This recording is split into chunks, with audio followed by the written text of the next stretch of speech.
For me, contracts so foreign, so alien to me. I personally do not work with anybody that won't sign a contract anymore. I just have it labeled travel, labor, materials, all in just one lump sum. And I don't separate out the three at all. It becomes more like the menu at their favorite restaurant. They're like, I want the spaghetti bolognese, and it's $27.35. I just put it all in one, and everybody seems to be happy with it. Of course, you don't always know what's around the corner or what crazy ideas some of your clients might have. It bit me in the butt a couple times early on.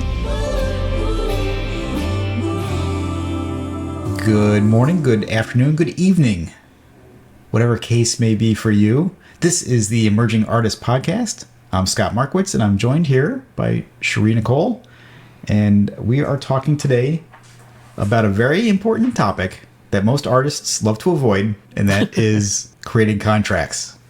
Yes, the contract. But yeah, incredibly important. I personally do not work with anybody that won't sign a contract anymore, unless I've known them for a very long time and I've had an established relationship with them. So what is in the contract? I know your contract is probably very different than mine in some ways. And I know you have a story about a contract, so look forward to hearing that too. Yeah, for me, contracts so foreign, so alien to me, right? I started my business about 3 years ago, and I didn't even consider having contracts, and it bit me in the butt a couple times early on. So I reached out to a local attorney here that I know, Kelsey Hazard. I don't know. Do you know Kelsey Hazard? No, I do not. Okay, so she's very good with business law, and she helped me put together a contract. And that has saved me a lot of problems. But of course, you don't always know what's around the corner or what crazy ideas some of your clients might have. Mm-hmm. And so I ran into one particular problem which recently caused me to revise the contract. Some quick background. I do a lot of video production for clients here in Naples, Florida. Sometimes I do miniature documentaries about their business. Sometimes it's scripted videos, or sometimes it's editing material that they've already had and they just need to create new fresh content from old materials. In this particular case, I was contracted to create a little story about what their business does. In my practice, I call that an 80% video. It's basically a video that talks about the top 80% of what they do. And it's something that would be appropriate, say, to put on their homepage, on their website, so that people can get a broad understanding of what their business is about. Okay. And it would also usually feature the business owner, maybe one or two of their employees, to give people a good flavor of what they can expect when working with them. So no problem. They signed my regular contract. We got right to work. We did a couple days of filming. I had about a week of editing to do. And then I delivered the final 80% video. They loved it. They posted it on their website. They paid for what was contracted. And then I get this email a couple weeks later, and they said, okay, things have settled down here. We're ready for you to send us all of your footage. And I said, oh, that's interesting. No. There's no footage to send you. This created a little bit of an awkwardness, because I had to have this conversation that there is language in the contract, that the original contract, that said they are only going to be delivered the final edited video. Sure, that makes sense. Yeah, but it wasn't explicit enough for them. It did not clearly outline the fact that I owned the source footage that I captured, right? Okay. So they expected that I would deliver every second of the raw footage that I shot in order to create their video. So what I ended up doing was I ended up giving it to them, which was funny because they did not expect that they were going to have to fill up like terabytes worth of hard drive space. Funny. So that was a surprise to them. They were like, oh, I didn't realize we would need to have a server to hold all this footage. And I said, well, you asked for it, and there it is. Wow. And then on top of that, I shoot the video in a very high bit rate. The source file from my camera is very rich in data. So most computers can't even play it back. Okay. Because most hard drives are not fast enough to feed that data through to the computer. Oh, interesting. Right? So I have to have, in my editing facility here, I have to have very high capacity hard drives, both in storage space, but also they have to be very high capacity in their throughput. They have to be able to push at least 1200 megabytes per second of data back and forth, which is a lot. Most hard drives will peak at 600. Most hard drives that your typical business would own. So they were like, oh, we can't even play this. And they're like, what are we going to do with it? So I had to redo the entire contract with this extra paragraph saying that all the footage, I had to explicitly say that the footage, that they do not have rights to the footage to take it over. They only own the final product that they approved.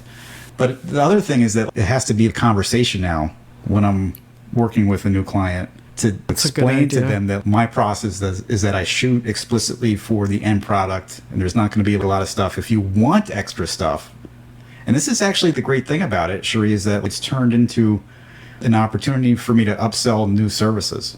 Oh. Now I've added in my contracts a little checkbox that they can check if they want extra footage. And then they can understand that there's an extra charge for that too. So it's actually, even though it was not a great experience in the moment, it has turned into a bigger earning opportunity for me.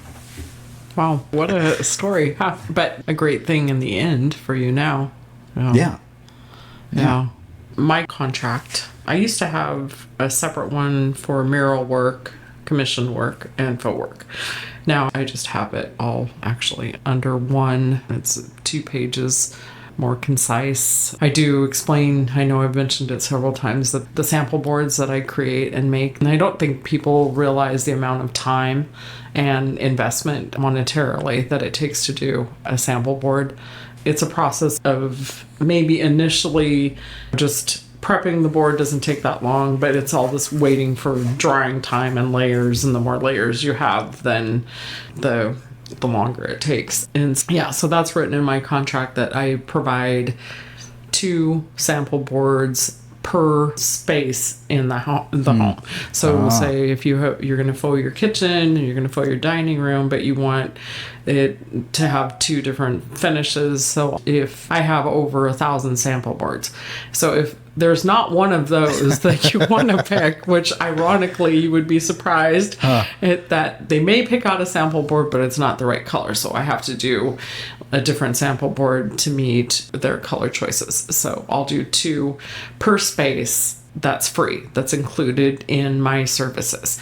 If it goes beyond 2, usually people with 2 different choices, we can get it figured out. If it goes beyond that, then I do charge per sample board. And that's just up to the artist as to what they charge per board. I think I start at $85 and then go up from there. It just depends on the product. And if I have to order the product specifically just to do that sample board, then it can be a lot more expensive. I also have listed basically what is to be expected as far as prep work. Some people don't understand. I prefer people to move their own furniture and move their own items in their home. Yeah. I would hate to break anything or make arrangements for somebody else to move those things for them and remove pictures and things like that off the wall. But I try very hard to mask, use drop cloths, plastic off furniture, all that. And so that's explained in the contract as well. There's also variance in sample board versus what you do on the wall. Because the sample board is done basically, I'll do the sample board, create it on a flat surface, and it may not have the exact same texture as a person's wall. And just because it also is a hand done finish, so it's not always going to look 100% exactly like this 18 by 24, it could have some variance. So there's a percentage of variance that you ask your clients to realize, that it may not, this little board is not going to look like every single space on your wall is going to look like this board. And I think the glass beads are a good indication of that, because on the samples, they look more consistent. And when even you're applying it, it looks like it's very consistent. When it dries, you have these open spaces.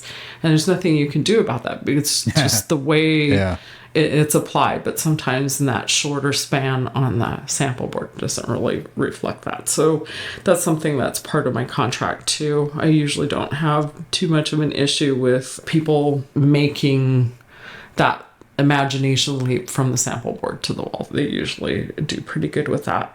Some things that have transpired over the years too is that, especially with mural work, I had a mural that I did in a home, and this person owns a business. And as most artists know, that is your work. It's basically copyrighted. And when you have works of yours that are published, just like when you do photography, you are given photo credit. Yeah. So when an artist has their work photographed and it's put and published, especially for advertising or anything like that in a publication, that artists would also be given artist credit. Yes. And I don't think that the person that had a full page out of my mural intended intentionally to misrepresent it and did not include my name in it. And we were able to talk it out, and we still have a business relationship together.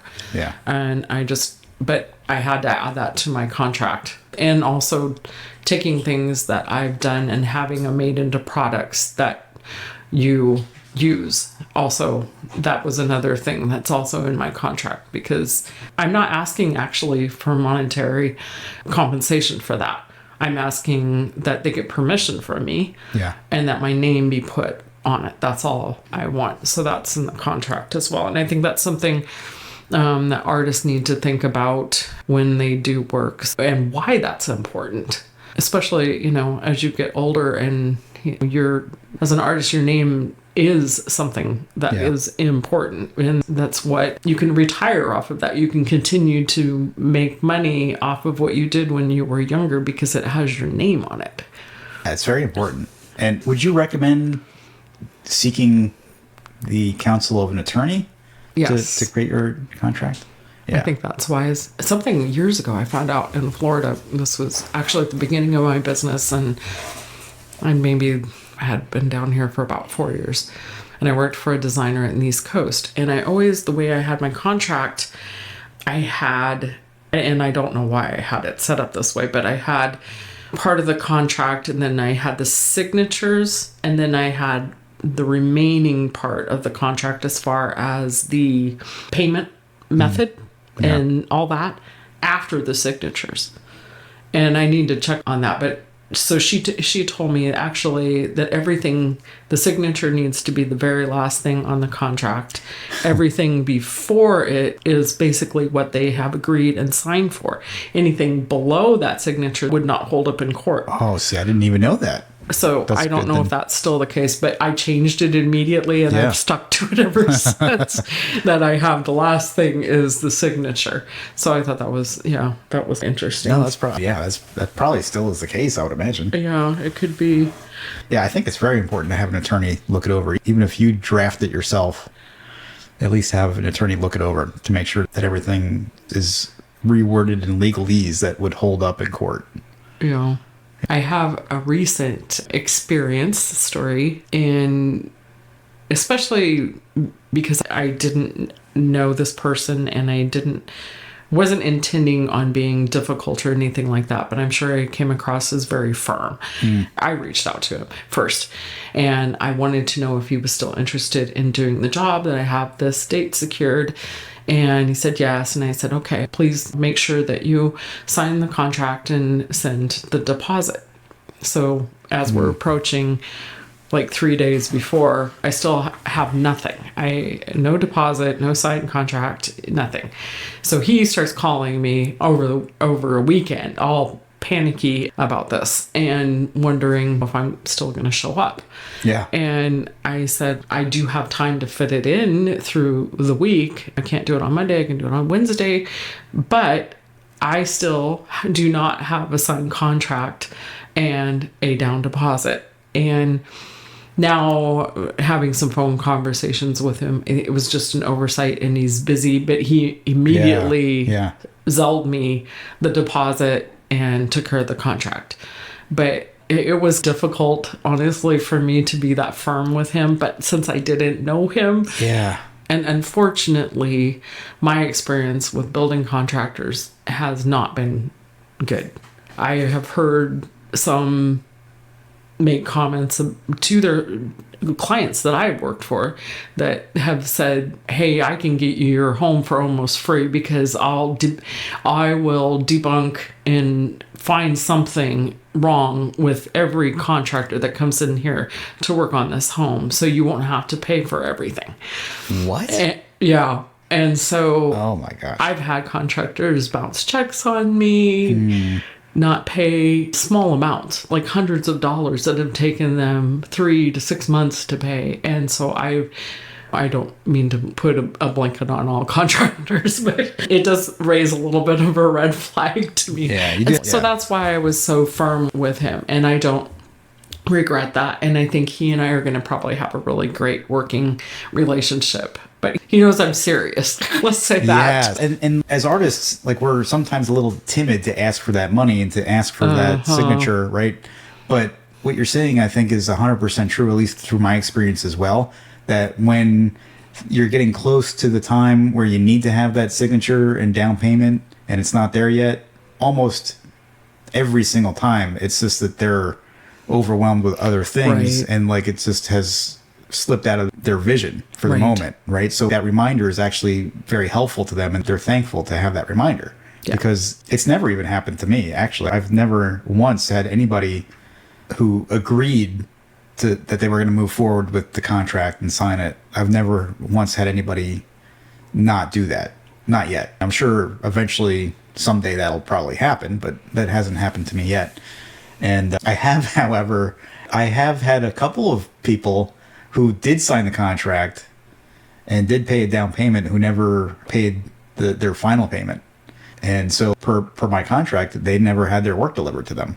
That has happened. So it's just set there. Yeah. So it's, in one case, luckily I didn't even finish the work because like it was clear that they weren't going to be able to pay.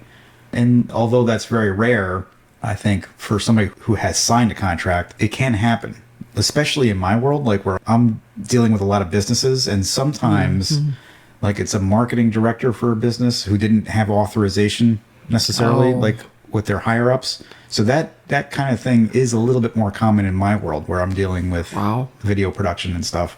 But I would imagine that probably has never happened to you. Once they sign a contract, that's pretty much it.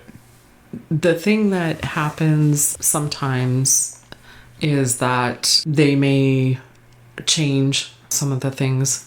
On occasion, I had an experience this last year where the client had picked a very expensive finish, and we ordered, the products were just expensive as well. And we were on the project. I had the prezes on the project with me, and we were on it for 2 days, and it already worked a lot. And the husband and the wife, she just hated it and didn't want it anymore. And it was what it was is they had chose a wallpaper sample, and they wanted me to duplicate the wallpaper because the wallpaper was so costly. And so I was able to find the product. And it was unfortunate because the finish really is a wallpaper. And I did explain that in the beginning. It's a wallpaper that is meant for a small space because it's so bold, instead of having it done throughout their entire main living space. And so they backed out of the rest of the contract. And of course, I'm not going to hold them to that, even though that's what the contract said. And then the biggest thing I think I have is making sure that on most projects, people add things. And so making sure that I do a new contract, a separate contract for the additions. Oh, that's good. And then doing additional deposit for that. And then I may have to even reschedule the additional stuff at another time. I might not be able to do it at the same time as I'm doing their current project. Yeah. So I think I deal with that more than anything. But yeah, I've had some times where the wife has signed the contract and she's picked out the finishes, and the husband's freaked out and has shut the whole thing down. Oh, wow. And I've never made anybody stick to the contract. Sure. Obviously, I think you have to be reasonable.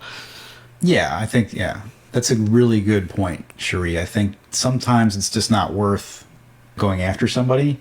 There's the time and energy that you would have to devote, and there's also the emotional negativity that it would introduce if you had to really try to hold somebody to a broken contract. It's only happened to me a few times, but I've let it go as well. Like I said, luckily there was one case where I was able to have enough time notice that I didn't complete the work yet, and that saved me the effort of at least doing that. But you have to weigh that for yourself. You have to decide, is it worth for me to get that money or to have that contract honored, or is my energy better served moving forward and finding some more work? Or everybody has to decide that for themselves. But the contract is important because, like you said earlier, it makes them know that you're serious. Yeah, it lets them know that this is the legit business that they're dealing with, and there's expectations on both sides.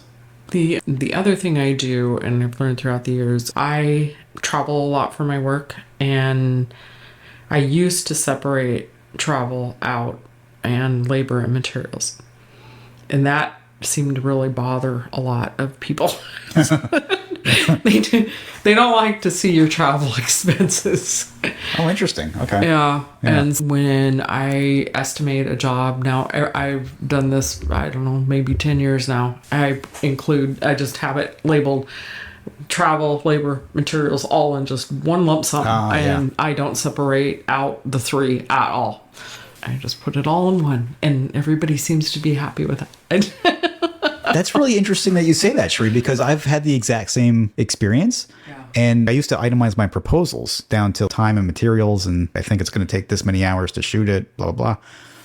And I have found that people are more willing to pay more money without that broken down. Yeah, they don't necessarily need and or want all the details. Yeah. Yeah, I think, and that's the interesting thing to me, is that I don't think they want it. No. They're just interested in the results. Like that example I gave about the 80% video. Oh, yeah. When we were talking about that. The original proposal, this is what you're going to get. And then I put a big dollar figure underneath it. And then I also, in the proposal, I gave them a couple of options for add-ons. If they wanted to add corporate headshots, if they wanted to add aerial footage, a couple of options for add-ons. But that was it. And they signed up for everything. And the interesting thing is, from my past experience, when I used to break things out, they would come back to me and they'd be like, okay, well, I like your proposal, but what if we just took out the second day of shooting? Can't we just shoot everything in the one day? Or, can we just take out the graphic design or the motion design? Maybe we don't need that. And then they start to think about how they can reduce that bottom line. It becomes almost a game to them, I think, where they can, I can get this cheaper. On the other hand, when I just give them this is what you're going to get, and this is how much it's going to cost you, they're like, okay, well, that's what I want. So it becomes more like the menu at their favorite restaurant. They're like, I want the spaghetti bolognese. And it's $27.35. That's funny. All right. I think that's all you need to know for this episode about contracts. They're very important. They make you look more professional. And they're there to protect you and the client as well. It protects the client, make sure that they're going to get what it is that you're promising, and it protects you to make sure that you get the funding that you deserve. So, Shiree, how can people get in touch with you? At ShireeNichole.com, ShireeNichole.com. Don't forget the H, guys. That's right. You can thank my parents for the unusual spelling of my name. Yes. And if you guys would like to learn more about what I do and get connected, the best way to do that is to go to reinventionstudiolab.com. We're wishing you guys all the very best. You guys take care and be well.